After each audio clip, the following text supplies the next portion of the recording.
गर तुम कहो तो हमारे दरमियाँ हेलो हाय हो जाए। गर तुम कहो तो हमारे दरमियाँ हेलो हाय हो जाए, ये सिंगलपन का दाग बाय बाय हो जाए। गर तुम कहो, शुक्रिया भाई। गर तुम कहो तो हमारे दरमियाँ हेलो हाय हो जाए, ये सिंगलपन का दाग बाय बाय हो जाए। और अब ऐसा लगता है मुझे मोहब्बत है तुमसे, अगर तुम्हें भी है तो बैठो 2 कप चाय हो जाए। शुक्रिया भाई। एक शेर सुनिएगा।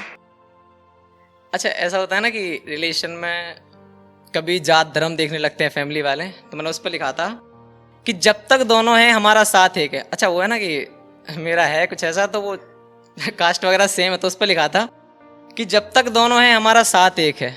जब तक दोनों हैं हमारा साथ एक है, दिल से जो निकले हमारी बात एक है। और ऐसा लगता है खुदा की रहम हुई हम पर, क्योंकि एक बंधन में बंधने को हमारी जात एक है। शुक्रिया भाई। एक सुनिएगा कि अच्छा, इसमें ना एक शेर में 2 शब्द आए हैं। मांद, मांद जानते हैं? मांद मतलब होता है गुफा, ठीक है। और एक होता है फान, तो फंदा जानते हैं आप लोग? तो सुनिएगा कि ध्यान दीजिएगा, अगर दिल में कोई छुपा उस जगह को मांद नहीं कहते। अगर दिल में कोई छुपा हो उस जगह को हम मांद नहीं कहते, और इस प्रेम की डोर को हम कभी फांद नहीं कहते। अगर दिल में कोई छुपा उस जगह को हम मांद नहीं कहते, इस प्रेम की डोर को हम कभी फांद नहीं कहते। सुना है वो जो रात में आसमां में चमकता है उसमें दाग है, यार इसीलिए अपनी मोहब्बत को हम कभी चांद नहीं कहते। शुक्रिया भाई।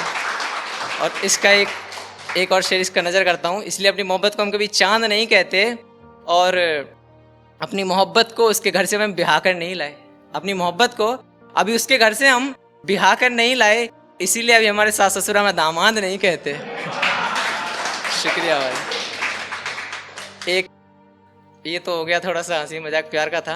थोड़ा सा खुददारी पे आते हैं, सभी बोलते हैं तो 1-2 शेर खुददारी के नाम कि सभी को जीवन दे जो लोग उसे ही ईश कहते हैं। ईश मतलब जानते हैं ना, ईश्वर। कि सभी को जीवन दे जो लोग उसे ही ईश कहते हैं, अंधेरों में उजाला दे उसे रजनीश कहते हैं।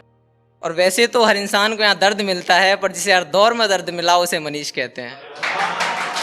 शुक्रिया भाई। एक शेर सुनिएगा कि अच्छा, मेरी लाइफ में ना बहुत से ऐसे इंसिडेंट हुए हैं कि लाइफ ने बहुत परेशान किया है मुझे। तो मैंने लिखा था कि मानो 100 था अब 70 हो गया हूँ मैं, मतलब घट चुका हूँ।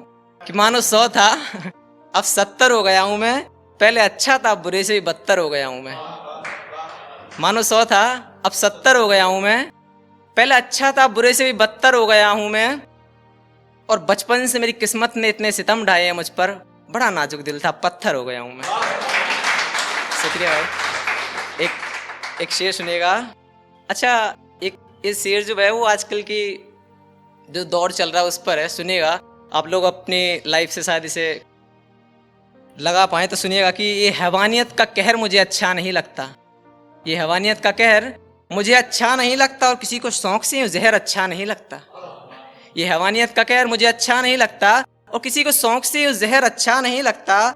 और यहाँ हर इंसान ने मानो इंसानियत ही खो दी है, यार इसीलिए शहर मुझे अच्छा नहीं लगता। इसके कुछ शेर और सुनेगा कि इसीलिए शहर मुझे अच्छा नहीं लगता, और जिसमें वफा करने वाले को बेवफा बताया जाए, जिसमें वफा करने वाले को बेवफा बताया जाए, ऐसी शायरी का बहर मुझे अच्छा नहीं लगता। और एक और सुनिएगा इसका शेर कि ये दुनिया 2 प्यार के पंछियों को जब जब अलग करती है। ये दुनिया 2 प्यार के पंछियों को जब जब अलग करती है, वो जुदाई का पहर मुझे अच्छा नहीं लगता। शुक्रिया भाई। एक सुनिएगा। अच्छा, थोड़ा सा प्यार मोहब्बत हो गई तो थोड़ा 1-2 बेवफाई पे तो नहीं, पर हाँ सुना देते हैं। सुनिएगा कि मेरे इन 2 को 4 हाथ करने आ गए, मेरे इन 2 को 4 हाथ करने आ गए, मैं जो गिर के उठा तो तुम बात करने आ गए। मेरे इन 2 को 4 हाथ करने आ गए, मैं जो गिर के उठा तो तुम बात करने आ गए। और अब जीने दो मुझे मेरी जिंदगी के 2 पल सुकून से, और मुझे जीने दो मेरी जिंदगी के 2 पल सुकून से, क्यों मेरे अच्छे दिन को तुम रात करने आ गए। शुक्रिया भाई। एक सुनिएगा कि एक लास्ट शेर पढ़ के मैं अपनी जगह लेता हूँ कि घर जाओ तो खुद से एक सवाल रखना। अच्छा, जब कुछ लोग जाने लगते हैं ना लाइफ से, हमारे कुछ बताते नहीं, रीजन नहीं देते, तो उनके लिए एक लिखा था कि घर जाओ तो खुद से एक सवाल रखना, मैं गलत या तुम इस बात का मलाल रखना। घर जाओ तो खुद से एक सवाल रखना, मैं गलत या तुम इस बात का मलाल रखना। और मेरी परवाह में कोई कमी रही हो अगर, मेरी परवाह में अगर कोई कमी रही हो अगर, तो चलो खुद ही अब अपना तुम ख्याल रखना। शुक्रिया भाई, बेहद शुक्रिया भाई।